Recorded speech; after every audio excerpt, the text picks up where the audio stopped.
মই এইবিলাক কথা একো নাজানো। মই এটা কথা জানো যে আমাৰ মুখ্যমন্ত্ৰী ডক্টৰ হিমন্ত বিশ্ব শৰ্মা ডাঙৰীয়াই গৌৰৱ গগৈতকৈ জুবিন গাৰ্গক বেছি ভাল পাইছে আৰু ইয়াৰ প্ৰমাণ বহুতবিলাক আপোনালোকে ছ'চিয়েল মিডিয়াত দেখিব।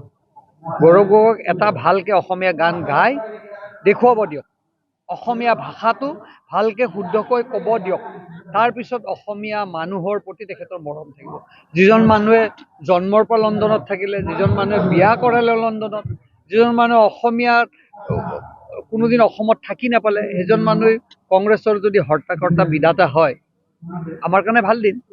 আমাৰ মুখ্যমন্ত্ৰী মাটিৰ মানুহ, আমাৰ মুখ্যমন্ত্ৰী গাঁৱৰ পৰা যোৱা মানুহ, আমাৰ মুখ্যমন্ত্ৰীৰ অসমীয়া স্কুলত পঢ়া, আৰু গৌৰৱ গগৈ বিয়া পাতিছে লণ্ডন, দিল্লীৰ পৰা তেওঁৰ শিক্ষা আৰম্ভ হৈছে। সোণৰ চামুচত ভাত খাই অহা ব্যক্তিজনে অসমৰ সমস্যাৰ কথা কেনেকৈ বুজিব?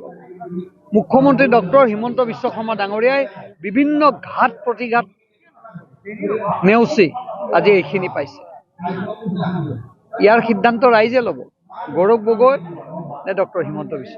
আৰু মই স্পষ্টতাৰে কওঁ যে গৌৰৱ গগৈ ডাঙৰীয়াক কেতিয়াও অসমৰ ৰাইজে একচেপ্ট নকৰে। কংগ্ৰেছে উত্তাল প্ৰতিবাদ সাব্যস্ত কৰিছে, জল জীৱন মিছনক লৈ উত্তাল প্ৰতিবাদ কৰিছে।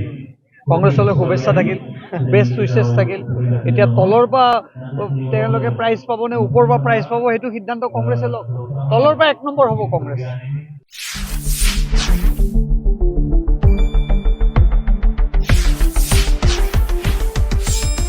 শুদ্ধ আৰু বিস্তৃত বাতৰিৰ বাবে চাই থাকক নিউজ ডেস্ক ৰিপৰ্ট।